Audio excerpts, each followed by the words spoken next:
Hi everyone, good morning, good afternoon, good evening. First of all congratulation सबको जिनका भी mains clear हुआ IBPS SO के लिए एंड कॉन्ग्रेचुलेशंस उनको भी जिनका भी इंटरव्यू होने वाला है। सो मैं इस वीडियो में आपको पूरी कंप्लीट प्रोसेस बताऊंगा कि कैसे क्या एंट्री हुई, कैसे क्या हमारा डॉक्यूमेंट वेरिफिकेशन हुआ, इंटरव्यू में क्या क्या क्वेश्चंस पूछे गए और एक दो अपडेट्स भी बताऊंगा इसमें जो कि बहुत इम्पोर्टेंट है अगर आपका इंटरव्यू अभी आने वाला है तो। मेरा इंटरव्यू आज 2 मार्च 2024 को था। मैंने IBPS SO marketing officer scale 1 के लिए अप्लाई किया था। मेरा interview Noida sector 62 staff training college bank of India ने लिया था। मेरा इंटरव्यू वहाँ था। सुबह का स्लॉट था मेरा 8:30 AM का। पैनल 2 था मेरा। 8:30 AM पे हमें सबको एंट्री दी गई। एंट्री गेट पे हमारे सिग्नेचर, हमारी फ़ोटो के आगे हमारे सिग्नेचर प्लस फ़ोन नंबर्स लिखवाए गए। उसके बाद हम सबको एक बड़े हॉल में भेज दिया गया।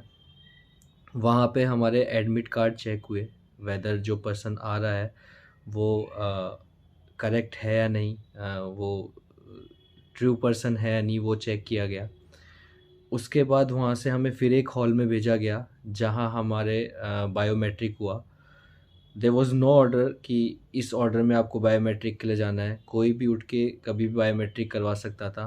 3 पैनल मेंबर्स बैठे थे, मतलब 3 पैनल्स के अलग-अलग हो रहे थे। Panel 1, panel 2, panel 3। मेरा पैनल 2 का था तो मुझे पैनल 2 में ही जाके बायोमेट्रिक करवाना था। बायोमेट्रिक करवाने के बाद उसी रूम में कॉर्नर में एक आदमी बैठा हुआ था जिसने वेरिफिकेशन किया हमारा। उस पे एक स्टैंप लगाते हैं वेरीफाई का, और वहाँ भी हमारा एक सिग्नेचर और एक थंब इम्प्रेशन हुआ। उसके बाद हमें भेजा गया एक और रूम में जहाँ हमारा डॉक्यूमेंट वेरिफिकेशन हुआ। डॉक्यूमेंट वेरिफिकेशन में हमारे वाले केस में हमसे फ़ोटोकॉपीज़ नहीं मांगी गई किसी भी डॉक्यूमेंट की। हमारे वहाँ पे सिर्फ ओरिजिनल डॉक्यूमेंट्स चेक हुए। ओरिजिनल डॉक्यूमेंट्स में एक बहुत बड़ा अपडेट है। अगर आपके पास MBA डिग्री है और उसमें अगर ये मेंशन नहीं है कि आपका स्पेशलाइजेशन मार्केटिंग है, या आपका स्पेशलाइजेशन मतलब पर्टिकुलरली जो भी आपका स्पेशलाइजेशन है वो उसमें मेंशन होना चाहिए, वरना वो आपको इंटरव्यू के लिए अलाउ नहीं करेंगे। जैसे कि मेरे केस में, मेरे में सीधा लिखा हुआ था I did MBA from so and so college. उसमें कहीं भी मेंशन नहीं था कि मैंने स्पेशलाइजेशन मार्केटिंग में की है। हमारी कॉलेज कहती है कि आपके सब्जेक्ट्स के बेसिस पे पता चलता है कि आपकी स्पेशलाइजेशन किस में है, बट IBPS ये कहती है कि हमें प्रॉपर लिखा हुआ मिलना चाहिए कि इस बंदे ने सो एंड सो डिग्री में स्पेशलाइजेशन किया है। जैसे मेरा मार्केटिंग है तो मेरा स्पेशलाइजेशन मार्केटिंग प्रॉपर लिखा होना चाहिए उस सर्टिफिकेट में। तो मेरा ऐसा नहीं था, और भी काफ़ी बच्चों का था जो ये दिक्कत आ रही थी। तो आप ये ध्यान रखना, अगर आपके पास नहीं है तो आप सिंपली एक चीज़ कर सकते हैं, आप अपने कॉलेज को कांटेक्ट कर सकते हैं। उसमें आप अपने HOD डिपार्टमेंट के HOD से ये रिक्वेस्ट कर सकते हैं कि आप हमें एक ईमेल लिख दीजिए जिसमें मेंशन हो कि मैंने सो एंड सो सब्जेक्ट्स पढ़े हैं और इस डोमेन में मैंने पढ़े हैं, ये मेरी स्पेशलाइजेशन है। अगर आप वो कर देते हैं वो भी काम कर जाएगा। उनको प्रिंट आउट चाहिएंगे उस ईमेल थ्रेड के, वो प्रिंट आउट आप उन्हें सबमिट कर दीजिए और आप वो आपसे एक अंडरटेकिंग लिखवा लेंगे कि मैंने अब ये अभी यहाँ पे ईमेल थ्रेड सबमिट कर दिया गया है जो कि ये मेंशन करता है कि मेरा स्पेशलाइजेशन मार्केटिंग में है। जब मेरा सिलेक्शन हो जाएगा तब मैं प्रॉपर डॉक्यूमेंट आपको दे दूंगा इस रिलेटेड, स्पेशलाइजेशन रिलेटेड। वैसे तो कॉलेजेस एक प्रॉपर डॉक्यूमेंट उनका लेटर पैड होता है, लेटर हेड होता है, उसमें बना के देते हैं, लेकिन फॉर द टाइम बीइंग अगर वो नहीं करते हैं ऐसा तो जस्ट आस्क द कॉलेज कि हमें सिर्फ एक ईमेल लिख दीजिए जिसमें मेंशन हो कि मैंने आपकी कॉलेज से पढ़ा है और इस डोमेन में मेरी स्पेशलाइजेशन है। आप वो डॉक्यूमेंट बाद में बनवा के अपने सिलेक्शन के ऊपर बाद में आप उसको सबमिट कर सकते हैं। इस बात का आप ध्यान रखिएगा, इस बात से बहुत लोगों को दिक्कत हुई वहाँ पे, और इससे आपका इंटरव्यू लेट हो सकता है। पहले तो अगर आपने ये सबमिट नहीं किया इन दोनों में से कुछ भी तो आपका इंटरव्यू नहीं होगा।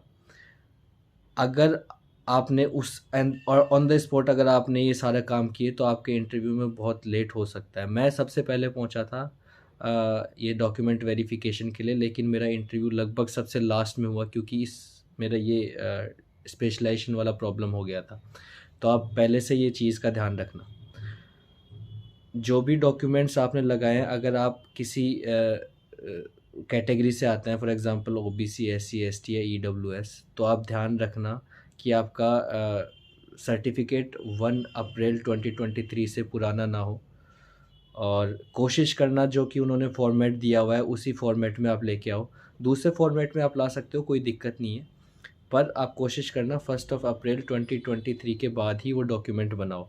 अदरवाइज़ वो फिर से आपको एक अंडरटेकिंग भरवाएंगे, वो मेंशन करवाएंगे कि मैं रिप्रोड्यूस कर दूंगा इस डॉक्यूमेंट को भी जब मेरा सिलेक्शन होगा, तो वापस से कास्ट सर्टिफिकेट दे दूंगा। तो ये अंडरटेकिंग्स फिल करने में काफ़ी टाइम चला जाता है, इस वजह से आपका इंटरव्यू लेट हो सकता है। तो आप पहले ही ये सब चीज़ों का ध्यान रख के चलिए। बाकी आपको डॉक्यूमेंट्स में 10th की सर्टिफिकेट चाहिए, 12th का आपको सर्टिफिकेट चाहिए, आपके यूजी का सर्टिफिकेट चाहिए, कास्ट सर्टिफिकेट हो तो वो चाहिए, आपका आधार कार्ड या कोई भी आइडेंटिटी प्रूफ चाहिए, और आपकी एमबीए डिग्री का चाहिए जिसमें प्रॉपर मेंशन हो कि यहाँ स्पेशलाइजेशन किया। अगर नहीं मेंशन हो तो आप ईमेल थ्रेड या कॉलेज से लेटर पैड पे आप लिखवा के लेके आ सकते हैं। इसके बाद डॉक्यूमेंट वेरिफिकेशन होने के बाद हमें फिर एक हॉल में भेज दिया गया, जहाँ पे काफ़ी सारे बच्चे ऑलरेडी वेट कर रहे थे अपने इंटरव्यू का। वहाँ भी 3 पैनल्स चल रहे थे, पैनल 1, 2 एंड 3। तो मेरा पैनल 2 में नंबर था। सो वो अपने आप वहाँ से खड़े खड़े कॉल कर रहे थे आपके नाम से, जैसे ही आपका नंबर आता है आपके नाम से बुलाएंगे आपको। सो जैसे मेरा नंबर आया मैं वहाँ गया अंदर। तो मेरे पैनल में 6 मेंबर्स थे, 2 फीमेल थी और 4 मेल मेंबर्स थे। सो जिसमें से एक फ़ीमेल थोड़ा यंग थी और एक फ़ीमेल थोड़ा एजेड थी, बाकी चारों मेल्स एजेड थे। Aged in the sense near about 50-55 के आसपास थे। सो स्टार्टिंग में जाते ही मैंने उनको ग्रीट किया, मैं चेयर पे बैठा। उन्होंने मेरे से पूछा अपना इंट्रोडक्शन दीजिए। सो जैसे ही मैंने इंट्रोडक्शन देना चालू किया, वो बीच बीच में मुझे रोकते गए कि आप कौन से डिस्ट्रिक्ट से हो, कौन सा गांव बताया आपने। तो मैंने उनको क्लियर करता गया सारे डाउट्स, इंट्रोडक्शन दिया। फिर उन्होंने पूछा कि आपने यूजी में केमिकल इंजीनियरिंग की है, that too with specialisation refining and petrochemicals. So आपने पेट्रोलियम में क्यों काम नहीं किया, आपकी कॉलेज प्लेसमेंट नहीं हुई थी? तो लिटरली मेरी कॉलेज प्लेसमेंट नहीं हुई थी, मेरा ऑफ कैंपस प्लेसमेंट हुआ था, वो भी बहुत बाद में। तब तक मैं मूव ऑन कर चुका था एमबीए साइड। तो मैंने रीज़न दिया उन्हें। उसके बाद मैंने एमबीए पे आया मैं, तो एमबीए में उन्होंने कहा आपकी कॉलेज प्लेसमेंट नहीं हुई। तो मैंने कहा सर मेरी कॉलेज प्लेसमेंट हुई है, मैं I am currently working as a senior management trainee in HCL tech. वहाँ मैं bid management pre sales department में काम कर रहा हूँ। अब ये क्वेश्चन था, जैसे ही मैंने बोला इसके बाद क्रॉस क्वेश्चनिंग चालू हो गई। वो पूछना स्टार्ट हो गए क्वेश्चंस कि आपके पास आप क्या काम करते हैं HCL टेक में, प्री सेल्स में आपका क्या जॉब प्रोफाइल है। मैंने उन्हें जॉब प्रोफाइल बताई कि मैं क्या वर्क करता हूँ, कैसे हम हैंडल करते हैं क्लाइंट्स को, कैसे RFP, RFQ, RFIs का रिस्पॉन्स हम देते हैं, वो सारी चीज़ें मैंने बताई। फिर वो पूछते हैं कि आपकी इतनी अच्छी जॉब है, इतना अच्छा पैकेज है, इतनी अच्छी आपने कॉलेज से डिग्री ली है MBA की, अच्छा आपके पास पोजीशन है, HCL टेक बहुत अच्छी कंपनी है, काफ़ी बड़ी कंपनी है, why do you want to leave this job. तो मैंने उन्हें रीज़न बताया, जो भी मेरा जॉब का रीज़न था। फिर वो क्रॉस क्वेश्चन किए कि do you think this is the reason, या फिर उन्होंने मेरे से पूछा कि आपके पेरेंट्स वगैरह क्या करते हैं। तो मैंने बताया मेरे पेरेंट्स जैसे कि गवर्नमेंट ऑफिशियल है।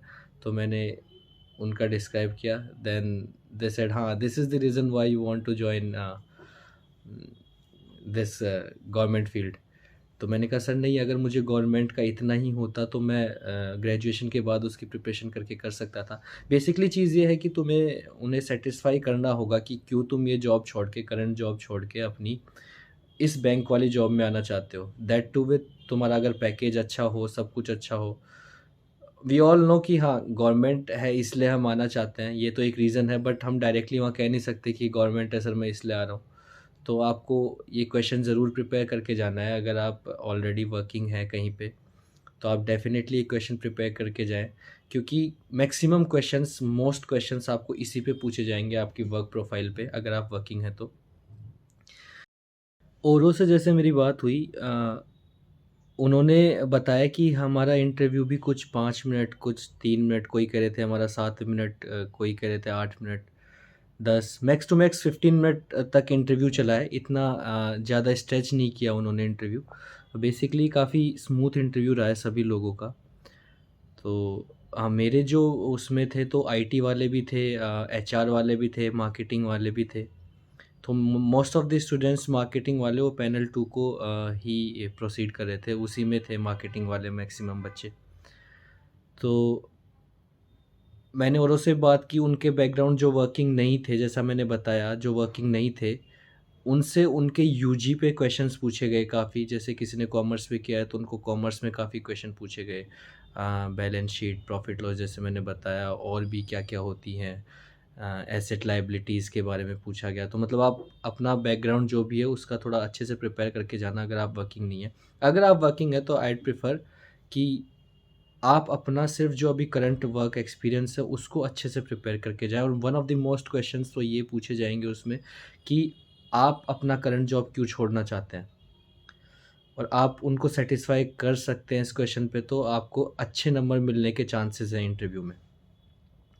तो ये तो मेरा पहला क्वेश्चन था। ये लगभग हमारा 7-8 मिनट चला होगा ये क्वेश्चन, इस पे डिस्कशन मतलब इससे भी ज़्यादा ही चला होगा।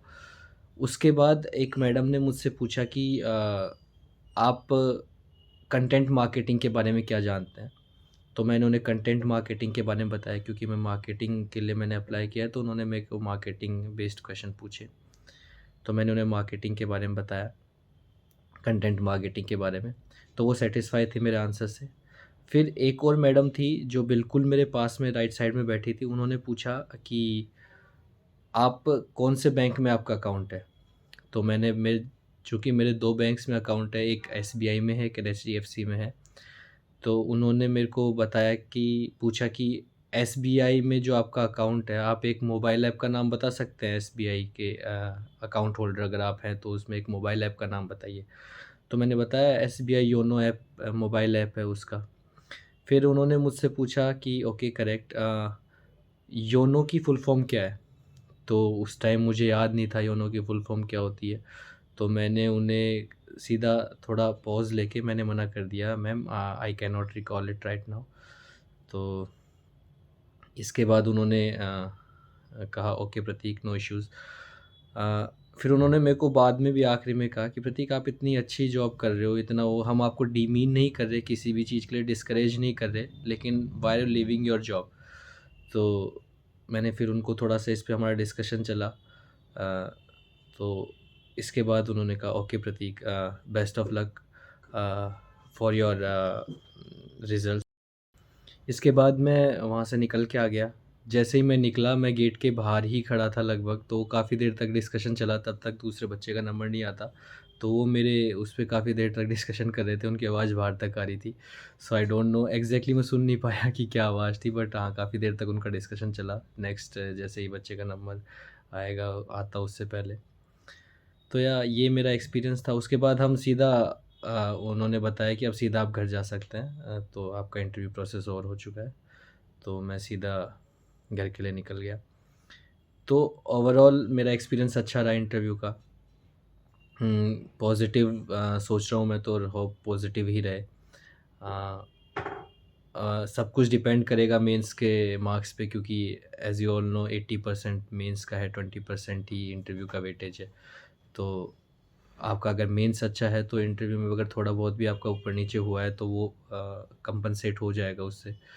बाकी all the best for your results, जो कि 1 अप्रैल 2024 को आएगा। तो आई होप सबका सिलेक्शन हो, अच्छा सब अच्छा करें और सबका सिलेक्शन हो। अ, तो ओवरऑल मैं यही कहना चाहूँगा कि आप अगर मार्केटिंग का इंटरव्यू देने जा रहे हैं, तो मार्केटिंग के बेसिक्स तो आप डेफ़िनेटली पढ़ के जाइए।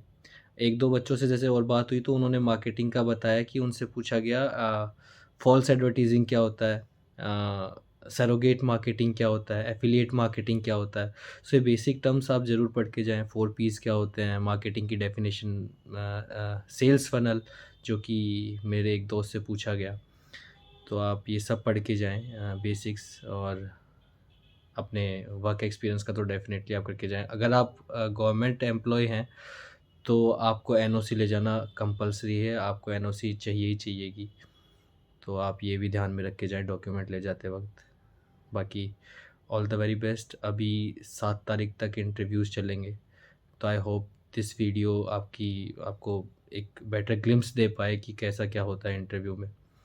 और आई होप ये वीडियो अच्छी लगी होगी आपको। अच्छी लगी हो तो लाइक, शेयर एंड सब्सक्राइब करिएगा। Thanks a lot.